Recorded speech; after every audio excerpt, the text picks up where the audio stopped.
The very word secrecy is repugnant in a free and open society. And we are, as a people, inherently and historically opposed to secret societies, to secret oaths, and to secret proceedings. We decided long ago that the dangers of excessive and unwarranted concealment of pertinent facts far outweighed the dangers which are cited to justify it. Today, no war has been declared, and however fierce the struggle may be, it may never be declared in the traditional fashion. Our way of life is under attack. Those who make themselves our enemy are advancing around the globe. The survival of our friends is in danger, and yet no war has been declared. No borders have been crossed by marching troops. No missiles have been fired. If the press is awaiting a declaration of war before it imposes the self-discipline of combat conditions, then I can only say that no war ever posed a greater threat to our security. If you are awaiting a finding of clear and present danger, then I can only say that the danger has never been more clear, and its presence has never been more imminent. It requires a change in outlook, a change in tactics, a change in missions by the government, by the people, by every businessman or labor leader, and by every newspaper. For we are opposed around the world by a monolithic and ruthless conspiracy that relies primarily on covert means for expanding its sphere of influence, on infiltration instead of invasion, on subversion instead of elections, on intimidation instead of free choice, on guerrillas by night instead of armies by day. It is a system which has conscripted vast human and material resources into the building of a tightly knit, highly efficient machine that combines military, diplomatic, intelligence, economic, scientific, and political operations. Its preparations are concealed, not published. Its mistakes are buried, not headlined. Its dissenters are silenced, not praised. No expenditure is questioned, no rumor is printed, no secret is revealed. Formerly acknowledged as the Star of David, the move to adopt this symbol for the flag of Israel angered many Jews who realized that the symbol is in fact not the Star of David, but a hexagram symbol that was used in the ancient mystery religions. Many anti-Zionist Jews have since gone on to participate in annual flag burning rituals. It is in the biblical figure of Solomon that we can trace the true origins of the six-pointed star or hexagram. Solomon called the star the talisman of Saturn, or what became known as the Seal of Solomon. As we see, the bull's head is enclosed in a six-pointed star and surrounded by the letters composing the name Remphan, the planetary genius of Saturn, according to the alphabet of the Magi. The bull represents Moloch worship, which we will look at shortly, but first we need to examine two passages from the Bible that provide more detail on Solomon. Kings 11, 1-5 in the Bible features this passage. But King Solomon loved many foreign women, as well as the daughter of Pharaoh, women of the Moabites, Ammonites, Edomites, Sidonians, and Hittites, from the nations of whom the Lord had said to the children of Israel, "You shall not intermarry with them, nor they with you. Surely they will turn away your hearts after their gods." Solomon clung to these in love, and he had 700 wives, princesses, and 300 concubines, and his wives turned away his heart. For it was so, when Solomon was old, that his wives turned his heart after other gods, and his heart was not loyal to the Lord, his God, as was the heart of his father David. For Solomon went after Ashtoreth, the goddess of the Sidonians, and after Milcom, the abomination of the Ammonites. Ashtoreth here is a female goddess and the same goddess as Ishtar in Babylon, Isis in Egypt. The Romans called her Diana, and the Greeks Artemis, and the symbol is Venus. Milcom here is a male god, and its root word means king or Baal. It is the same god that is referred to as Moloch, or Nimrod in Babylon, Osiris in Egypt, Baal in Sidon. There are overlaps with Zeus in Greek culture and Jupiter in Roman culture. The symbol is Saturn. As the passage makes clear, Solomon fell in love with the women of Egypt and began to worship these false gods. Two other passages from the Bible directly reference the symbol of the star, or the seal of Solomon, or the talisman of Saturn. But ye have borne the tabernacle of your Moloch, and Chion your images, the star of your God, which ye made to yourselves.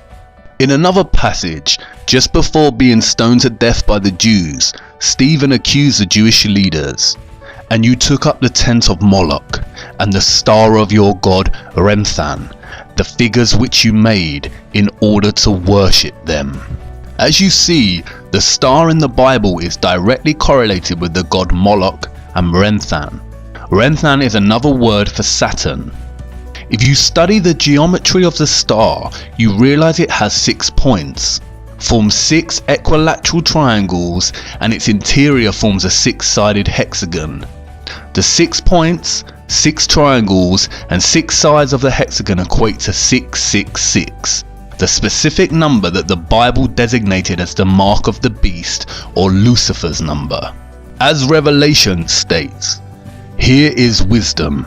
Let him that hath understanding count the number of the beast, for it is the number of a man, and his number is 666. Kings in the Bible specifically link Solomon with this number. Now the weight of gold that came to Solomon in 1 year was 666 talents of gold. The Bible specifically states that it was Solomon that used the star and not David. In fact, there is no evidence that David was ever associated with a star.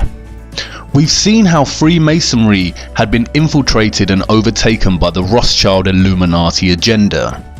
Here is what Albert Pike, a Freemason in the 1800s, said about the secret society.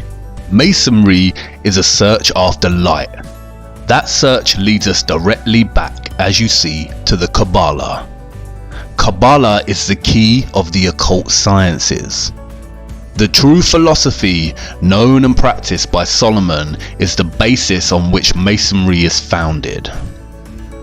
It is not only Albert Pike himself who reveals the links between Freemasonry, Solomon, and the Kabbalah. The symbolism of Freemasonry and the Illuminati all overlap with recurring themes of Saturn and the numerology of 666. You see, what Pike is really referring to here is the occult practices of Solomon that are traced back to ancient Egypt and Babylon, and that secretly worship the god of Saturn, or otherwise known as Moloch, or Baal, or Nimrod. In 2012, NASA released yet another CGI image, this time of Saturn's North Pole. In addition to looking very fake and absurd, the image presents the world with what is termed as Saturn's hexagon. As you can see, when connecting the lines within a 6-sided hexagon, it produces other shapes. First that of a cube by joining 3 lines, and then that of a 6-pointed star or hexagon by joining 6 lines. Studying the root word of Kabbalah, I soon realized that Kaaba in Arabic means cube and Allah means God. Therefore, the literal translation of Kabbalah in Arabic means cube God. And then it dawned on me, I had seen the cube before. In fact, I had seen it everywhere. Here is the cube, or Kaaba, in Mecca that forms part of Muslim worship. As you can see, those worshipping the cube form circles around it, much like the rings of Saturn. Here are Orthodox Jews in their morning prayer, using the tefillin, or the black cube with scrolls inside attached to their foreheads. Here is the Pope with the 6-pointed seal of Solomon on his hat. Interestingly, if you take the 2D shape of the crucifix and begin to fold it into a 3D shape, it produces a cube. In Hinduism, the hexagram is more commonly known as Shakon. It is the union of Shiva, who represents the male, and Shakti, who represents the female. Hindus also refer to Shiva as Kabbalah Ishwara, the Lord of the Kabbalah. And did you know that there are huge monuments to the black cube throughout the world? Here is the 9/11 memorial from above. An inverted black cube within another inverted black cube. Furthermore, the Saturn symbolism is not just specific to religions and memorials. Even the everyday life of a so-called atheist is rife with Saturn symbolism. And this is not just limited to the cube itself or the star. The rings of Saturn populate our everyday world. We all live by the symbol of Saturn without realizing it. The symbol of Saturn is inextricable from the number 6. Saturn is the 6th planet from the Sun in the heliocentric model.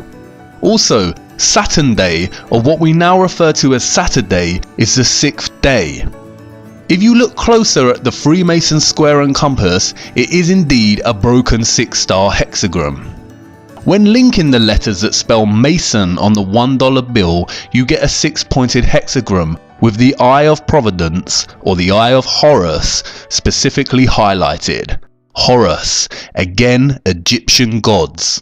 Saturn has also become inextricable with Satan or Lucifer.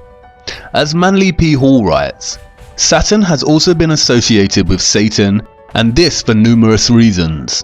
First, many authors argue that the word Satan is derived from the word Saturn. Second, Saturn is associated with the color black, as well as Satan. Third, ancients considered Saturn to be the furthest planet from the Sun, the latter being associated with the principle of good. Saturn is consequently the celestial body that is the less exposed to the Sun's divine light, and thus associated with the coldness of the principle of evil. Finally, the great god Pan, the horned deity, represented Saturn in ancient paganism. This half-man, half-goat creature is considered the ancestor of our modern depictions of Satan. Pan was a composite creature, the upper part, with the exception of his horns, being human, and the lower part in the form of a goat. The pipes of Pan signify the natural harmony of the spheres, and the god himself is a symbol of Saturn because this planet is enthroned in Capricorn, whose emblem is a goat. The pagan Pan also has other guises such as Baphomet, the half-goat, half-human who has associations with Satan and Moloch. Like Saturn, Illuminati Freemasonry symbolism is prevalent throughout our society in the form of corporate logos and, as Albert Pike said, Freemasonry is the following of the philosophy of Solomon. It is also inextricable from the symbolism of Satanism. Here are some of the most recognized corporate logos we come across in our society today. Rebranding of old Masonic symbols and the emphasis on 666. 666, or the mark of the beast, is repeated throughout corporate symbolism. For instance, World Wide Web, or WWW in Jewish gematria, is 666. It is also used for the logo of the Monster energy drinks. It is also a recurring motif along with the single one eye of Providence. Many celebrities and politicians have been photographed making the 666 hand sign around the eyes. The sign forms a 6 and the 3 fingers indicates 3 score, or in other words, 666. Zechariah 11:17 mentions the eye in specific reference to straying from God and into Satan worship. Woe to the idle shepherd that leaveth the flock. The sword shall be upon his arm and upon his right eye. His arm shall be clean dried up, and his right eye shall be utterly darkened. And as we see again, many celebrities and famous people covering one eye, a gesture paying homage to the Eye of Horus, the Eye of Providence, and the darkened right eye of Satan. We also see many make the Horn of Canuto hand sign representative of Satan.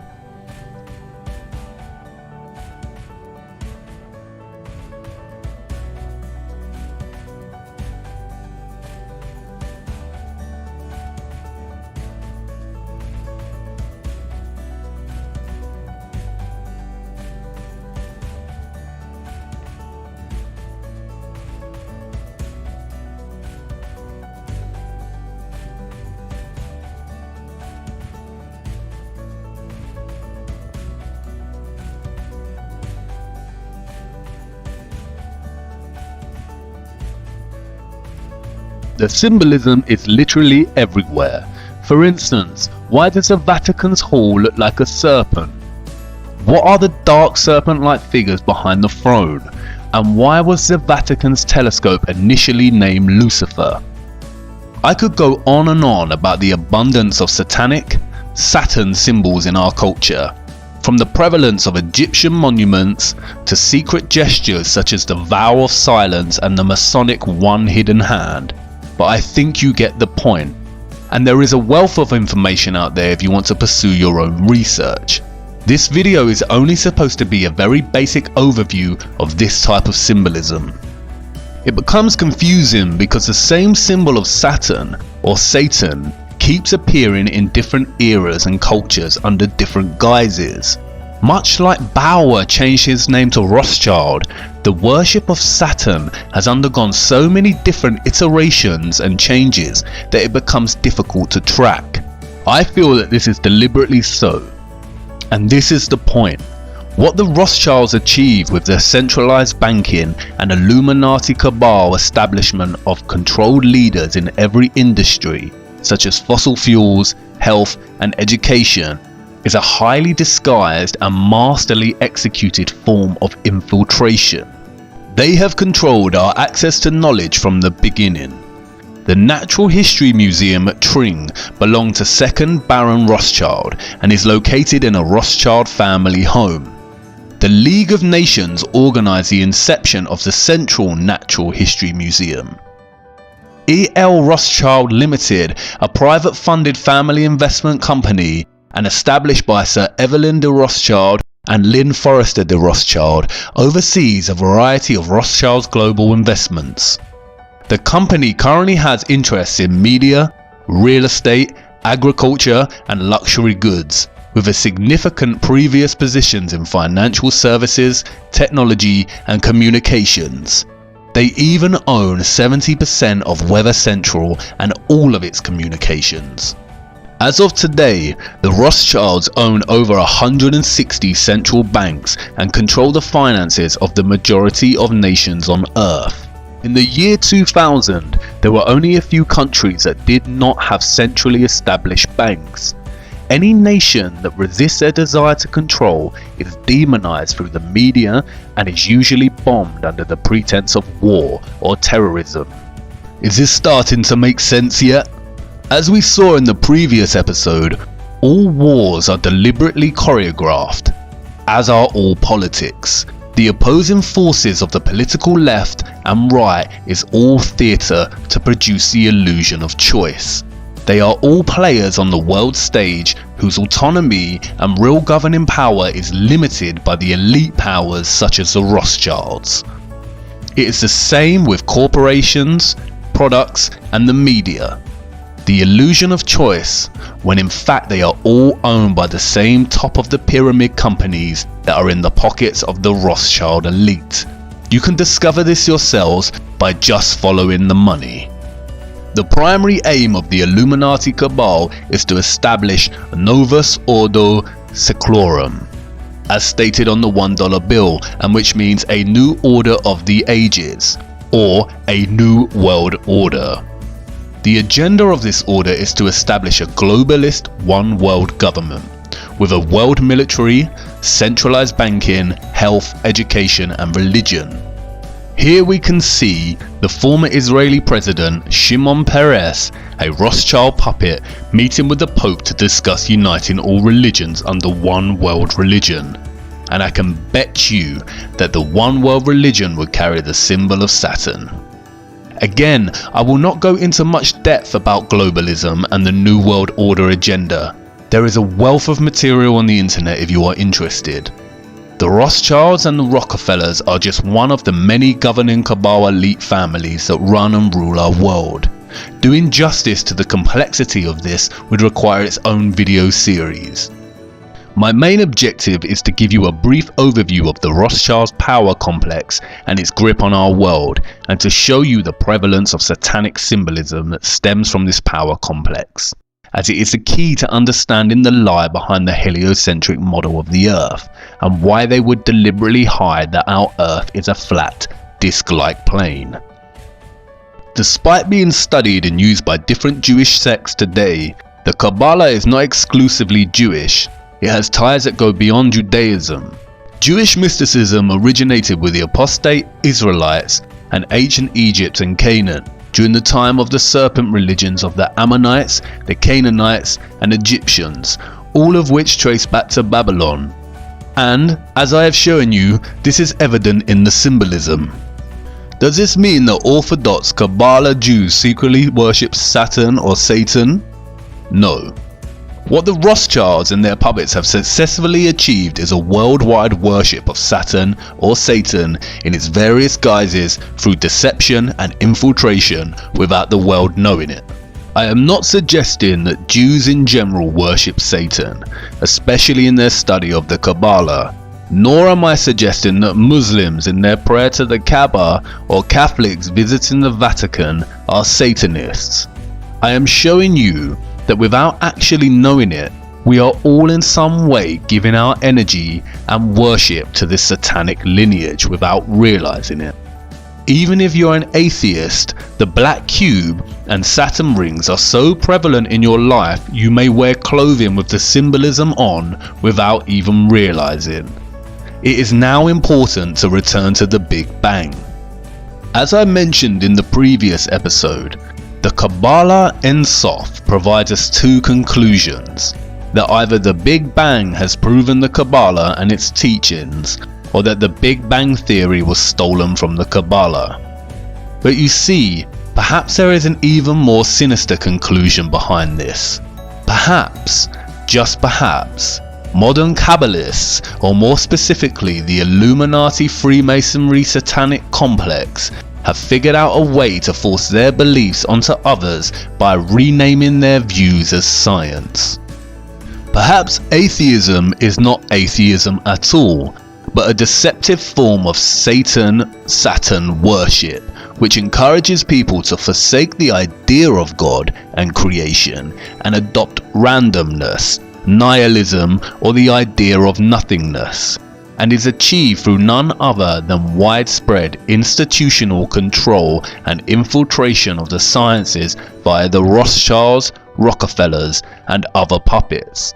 And when met with any opposition is shame from the so-called scientific community. In a nutshell, atheism legitimized coincidence. What about all the central scientific figures supporting the heliocentric model and the theory of the Big Bang? Well, here is a photo of Zionist Albert Einstein dining with Lord Rothschild. Isaac Newton was a Freemason and had a keen interest in the occult. And all big NASA figureheads and astronauts are Freemasons and openly display this, as does Neil deGrasse Tyson. There exists an organization called the Anti-Defamation League, which serves as an instrument to try and convince everyone that any mention of the Rothschilds and their allies is an anti-Semitic attack on all Jews. This is given historical weighting by the Rothschild choreographed Holocaust and also controlled by the Rothschild-Rockefeller media complex. All major mainstream media outlets can be traced back to their control. As David Rockefeller stated at the Bilderberg Conference in 1991, we are grateful to the Washington Post, the New York Times, Time magazine and other great publications whose directors have attended our meetings and respected their promises of discretion for almost 40 years. It would have been impossible for us to develop our plan for the world if we had been subjected to the lights of publicity during those years. But the world is now more sophisticated and prepared to march towards a world government. The supranatural sovereignty of an intellectual elite and world bankers is surely preferable to the national autodetermination practiced in past centuries. The official controlled narrative states that the Rothschilds are Jews. They are not. They are Satanists. Satanism is the hidden religion that rules the world, and its presence is so prevalent and insidiously woven into the fabric of our everyday lives it is shocking. Its method of control primarily centers around deceit. Just as the Mossad phrase states, by way of deception, thou shalt do war. And I want you to really marinate on this. Imagine If you're that powerful that you literally own the majority of nations on Earth and most of the world's GDP, if you had an agenda, is there anything that would be able to prevent you? Would people in power or of fame be able to speak out against you without it having dire consequences? Really consider that kind of wealth and power. It is becoming more and more evident we have been deceived on the true nature of our Earth. And I understand that what I am telling you probably sounds just as ludicrous and ridiculous as when I first mentioned that the Earth is flat. And I know you are on the brink of turning this off and writing it off as garbage conspiracy theory.